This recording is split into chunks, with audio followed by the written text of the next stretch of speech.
Nature we have done preparation. अब हम देखते हैं प्रॉपर्टीज़। प्रॉपर्टीज़ में भी सबसे पहले फिजिकल प्रॉपर्टीज़ सबसे इजी होती हैं ये, इससे सबसे पहले देख लेते हैं। ठीक है, तो इसमें हम क्या क्या डिस्कस करेंगे। एक तो हम कर लेते हैं स्टेट कि सॉलिड लिक्विड गैस क्या होते हैं, कार्बोक्सिलिक एसिड। एक हम कर लेते हैं बॉइलिंग पॉइंट, एक हम कर लेंगे मेल्टिंग पॉइंट, और एक कर लेंगे सॉल्युबिलिटी। ठीक है, so let's start with state. State में क्या है, जो भी लोअर कार्बोक्सिलिक एसिड होते हैं they are liquid in nature.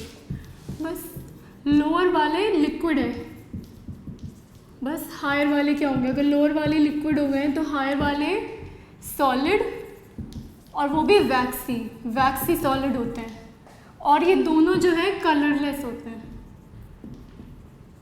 तो क्या है, स्टेट में लोअर वाले are colourless liquids and higher carboxylic acids are colourless waxy solids. Alright, ये स्टेट होगी simple C.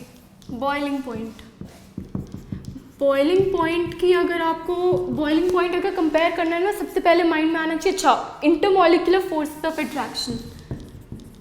Intermolecular forces of attraction, boiling point मतलब आपको फोर्सेस चेक करने हैं, मेल्टिंग पॉइंट मतलब स्टेबिलिटी चेक करनी है। ये मेजर डिफरेंस होता है बॉइलिंग और मेल्टिंग पॉइंट कंपेयर करने का।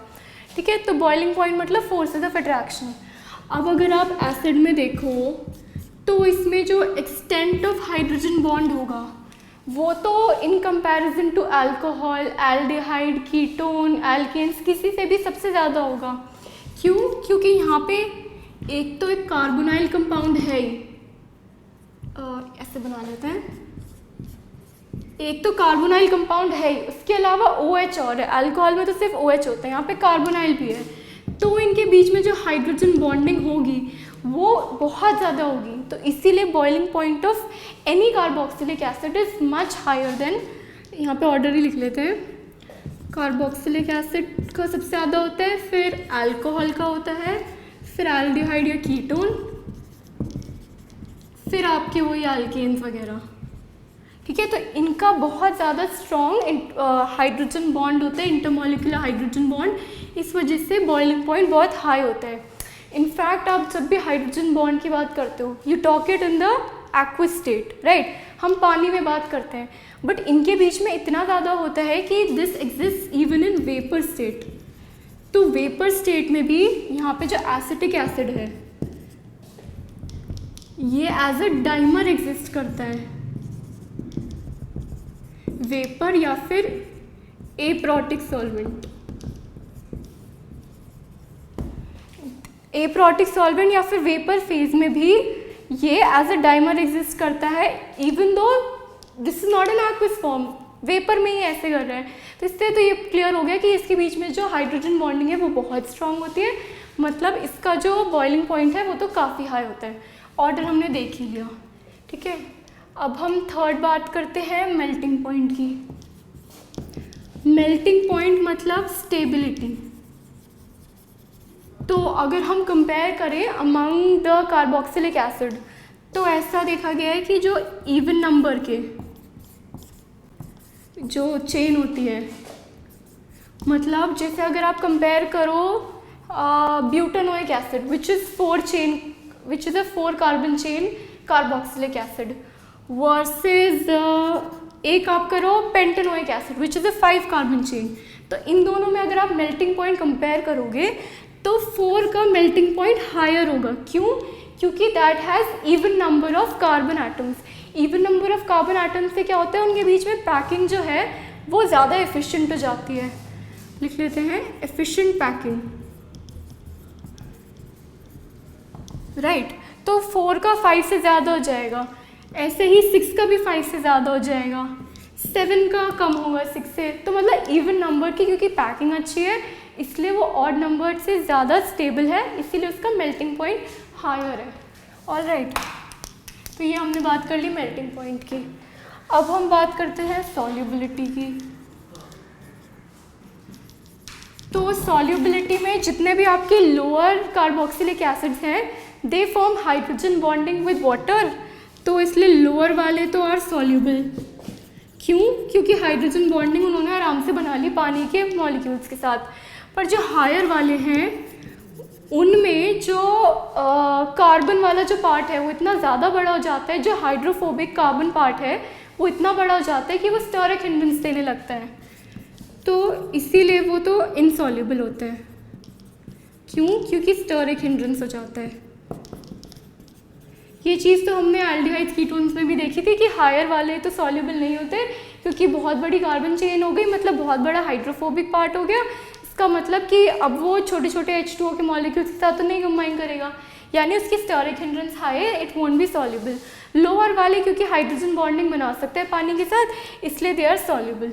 ठीक है, तो इससे हमने फिजिकल प्रॉपर्टीज तो डिस्कस कर ली, स्टेट देख ली, लोअर वाली लिक्विड, हायर वाली सॉलिड, फिर हमने बॉइलिंग पॉइंट देख लिया। हमने देखा कि इसका सबसे हाई होता है और इनफैक्ट जो एसिटिक एसिड होता है वो तो डाइमर फॉर्म में एग्जिस्ट करता है। फिर हमने देख लिया मेल्टिंग पॉइंट, उसमें इवन नंबर्ड की स्टेबिलिटी ज़्यादा होती है, मतलब वो ज़्यादा मेल्टिंग पॉइंट होता है उनका, और सॉल्युबिलिटी में लोअर्स आर सॉल्युबल और higher are not. Alright, with properties में physical properties, now will go through the chemical properties. ठीक है, केमिकल प्रॉपर्टीज मतलब जो कार्बोक्सिलिक एसिड है वो किन किन टाइप के कंपाउंड से कैसी कैसी रिएक्शंस देते हैं। ठीक है, इसमें मेजरली हम 5 कैटेगरीज पढ़ेंगे। एक हम पढ़ेंगे, 5 बना लेती हूँ। एसिड है मतलब एसिडिक नेचर, एसिडिक नेचर की जो इसकी केमिकल प्रॉपर्टीज़ हैं। फिर हम इसकी देखेंगे कि जो फॉर्मेशन ऑफ एसिड एनहाइड्राइड्स या फिर acid derivatives. Acid hydride is an example of acid derivative, acid derivatives. एक हम देखेंगे इसकी रिडक्शन, क्योंकि एसिड है तो रिड्यूस होगा, तो रिडक्शन रिएक्शंस। एक हम देखेंगे कि सोडियम के सॉल्ट्स जो बनाता है एसिड, जो सोडियम सॉल्ट बनाता है उसकी क्या रिएक्शन होती है। और लास्ट हम देखेंगे सब्स्टिट्यूशंस। ऑलराइट, तो इसमें will go through them one by one. First हम देख रहे हैं एसिडिक नेचर। एसिडिक नेचर भी हम 3 टाइप में, 3 हम बेसिकली इसका एसिडिक नेचर जो प्रूव कर रहे हैं वो 3 तरीके से कर रहे हैं। एक तो है कि reaction with salts, with reactive salts rather. हमें क्या पता है कि RCOH है, तो ये अगर किसी इसका जो कॉन्जुगेट बेस बनता है वो RCOO- बनता है, तो ये कॉन्जुगेट, ये अच्छा एसिड तब होगा जब इसका कॉन्जुगेट बेस स्टेबल होगा, मतलब इसका कॉन्जुगेट बेस जो है ये एक्चुअली बन रहा होगा। ये अगर बन के स्टेबल होगा that means that this is a good acid. तो हम वही रिएक्शंस देखते हैं कि ऐसे ऐसे कब बनता है ये। इसको अगर हम सिंपली सोडियम मेटल के साथ रिएक्ट करा दें तो बन जाएगा RCOO-Na+। इसको हम चाहें तो एल्यूमिनियम के साथ भी करा सकते हैं, तो क्या बन जाएगा, इस पर 3 चार्ज आ जाएंगे ना, तो Al RCOO होल थ्राइस। फिर अगर हम करा दें कैल्शियम के साथ तो क्या बन जाएगा, इनफैक्ट Al को बाद में लिख लेते हैं, Al हाँ RCOO होल ट्वाइस Ca। तो बस हमने 3 रिएक्शंस देख ली, किसकी, reaction with reactive metals, not salts, reactive metals. तो रिएक्टिव मेटल्स हमने कौन से लिए इस केस में, सोडियम ले लिया, एल्यूमिनियम ले लिया, कैल्शियम ले लिया। इससे क्या प्रूव हो गया कि हमारा जो इसका कॉन्जुगेट बेस है वो बन रहा है और वो स्टेबल है। क्यों बनेगा, मतलब वो स्टेबल क्यों हमें पता चल रहा है, क्योंकि एक्चुअली इसके साथ रिएक्ट कर रहा है। ठीक है, तो ये तो हमने देख ली एसिडिक नेचर का फर्स्ट टाइप। अब हम देखते हैं सेकेंड टाइप, यहीं देख लेते हैं। इसमें क्या है, रिएक्शन विद एल्कलीज। इसमें जो R है वो एल्काइल ग्रुप भी हो सकता है और बेंजाइल ग्रुप भी हो सकता है, तो वो भी टेंशन की बात नहीं है। एल्कलीज मतलब OH के साथ जो मेटल्स बन रही है, मतलब NaOH, KOH, तो यही देख लेते हैं। सिमिलर सी है इनफैक्ट जो अभी हमने ऊपर देखी उसके, RCOONA+H2O। ऐसे ही अगर हम KOH के साथ करा दें तो RCOO OK प्लस H2O, बस सिंपल रिएक्शन। तो एक बार हमने मेटल्स के साथ करा दी, एक बार हमने उनके अल्कलीज के साथ करा दी, राइट। एक हम थर्ड करा देते हैं, रिएक्शन विद NaHCO3। इनफैक्ट ये वाली जो रिएक्शन है हमें ना आगे जाके हमसे पूछते हैं test for carboxylic acid, test for amides, इन सब के टेस्ट पूछते हैं। तो NaHCO3 के साथ टेस्ट फॉर कार्बोक्सिलिक एसिड है ये, तो ये रिएक्शन याद कर लेना, इंपॉर्टेंट सी हो जाती है इससे, ठीक है। इसको NaHCO3 के साथ कर दिया सोडियम बाइकार्बोनेट के साथ, तो बन जाएगा COONA plus H2O plus CO2। और ये CO2 जो लिबरेट होता है ये लाइम वाटर को मिल्की टर्न कर देता है, तो इससे हमारा टेस्ट हो जाता है फॉर कार्बोक्सिलिक एसिड। NaHCO3 की जगह सिंपली NO2CO3 भी ले सकते हो, सोडियम कार्बोनेट भी ले सकते हो, सेम चीज़ बन रही है, CONA plus H2O plus CO2, वही CO2 lime water milky turn कर देंगे, ठीक है। तो हमें एसिडिक नेचर अगर प्रूव करना हो कार्बोक्सिलिक एसिड का, तो या तो हम उसे किसी मेटल, रिएक्टिव मेटल से रिएक्ट करा सकते हैं, या फिर हम उनके अल्कलीज से रिएक्ट करा सकते हैं, या फिर हम सोडियम बाइकार्बोनेट टेस्ट दिखा सकते हैं, ठीक है। तो ये तो हमने देख लिया कि एसिड नेचर कैसे प्रूव करते हैं। अब हम इसके एक्चुअली एसिड नेचर पे थोड़ा कमेंट करते हैं कि कंपेयर टू अल्कोहल्स या फिर फिनॉक्साइड्स, फिनॉल्स, इन सब के कंपैरिजन में कार्बोक्सिलिक एसिड कैसा है, राइट। तो अभी हमने एक बात कही थी कि एसिड उतना स्ट्रॉन्ग होता है, कोई भी एसिड उतना स्ट्रॉन्ग होगा जब उसका कॉन्जुगेट बेस जितना स्टेबल होगा उतना ही हमारा एसिड स्ट्रॉन्ग होगा। तो अब अगर आप इनकी स्ट्रेंथ कंपेयर करो तो कुछ ऐसा आता है कि आपका सिंपल अल्कोहल, कोई अल्काइल ग्रुप है ये सबसे कम एसिडिक होगा। एसिडिक मतलब जो H प्लस पे, acid which, her bar mind में ही आना चाहिए, एसिड मतलब विच गिव्स H प्लस, मतलब O माइनस बना ले, वो RO माइनस जैसे बना ले। तो हम अगर इसका एक बार ऑर्डर देख लेते हैं, अल्कोहल, अल्काइल अल्कोहल वाला सबसे कम होगा, उसके बाद पानी होगा, उसके बाद फिनॉक्साइड वाला फिनॉल होगा, और उसके बाद हमारा एसिड RCOOH। इनकी एक्चुअली pKa वैल्यूज़ को कंपेयर करके ही बोला गया है ये कि इसके pKa वैल्यू सबसे कम है, इसकी उससे बड़ी, उसकी उससे बड़ी, उसकी उससे बड़ी है, ठीक है। ये तो एक्सपेरिमेंटली हमारे पास प्रूफ है, बट हमें वैसे भी पता होना चाहिए कि ऐसा क्यों हो रहा है। इसमें देखो, अगर हम इन दोनों को कंपेयर करें तो ROH में क्या है, जो R ग्रुप है, एल्काइल ग्रुप है, वो इसे प्लस आई इफेक्ट दे रहा है। प्लस आई इफेक्ट से क्या है कि O के ऊपर इलेक्ट्रॉन चार्ज डेंसिटी बढ़ रही है, मतलब वो इलेक्ट्रोनेगेटिव है।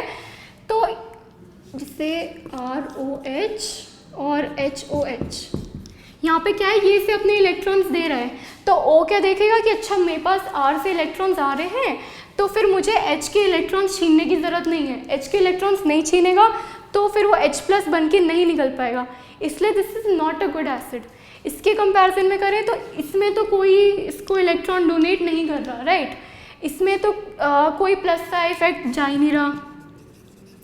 तो क्या होगा कि हाइड्रोजन तो ऑक्सीजन देखेगा, अच्छा मेरे को कोई इलेक्ट्रॉन डोनेट नहीं कर रहा, तो my only option being an electronegative atom is कि I take the entire electrons for from H and become OH minus, और ये H प्लस निकलते ही हमारा एक एसिड बन गया, right.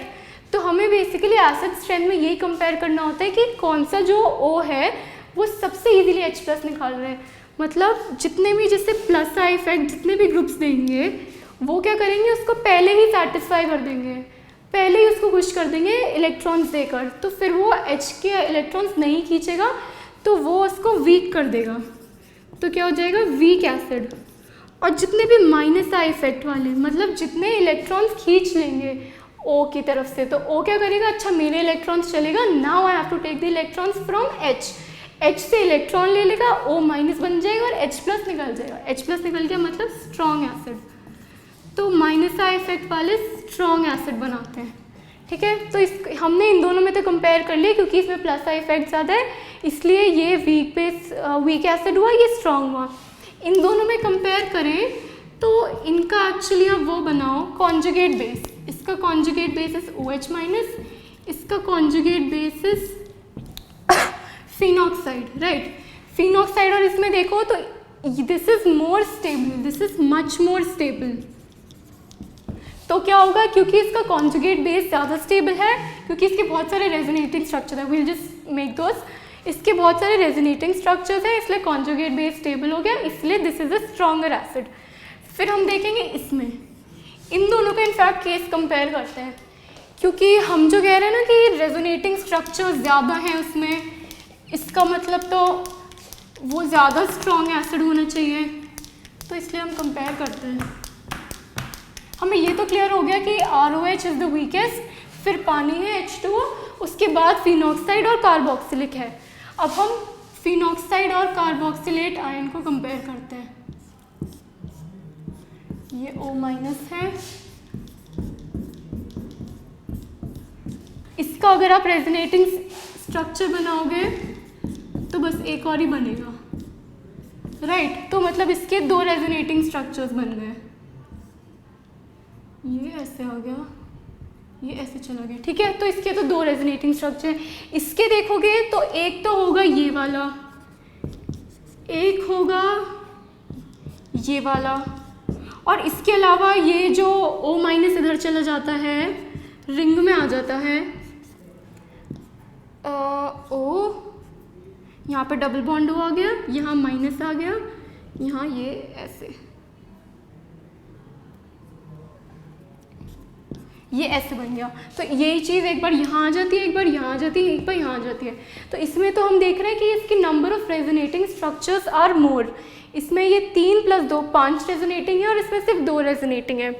But if you look carefully, क्या प्रॉब्लम है, इसके सिर्फ 2 रेजोनेटिंग स्ट्रक्चर्स ऐसे हैं जिसमें नेगेटिव चार्ज जो है वो मोस्ट इलेक्ट्रोनेगेटिव एटम पे है।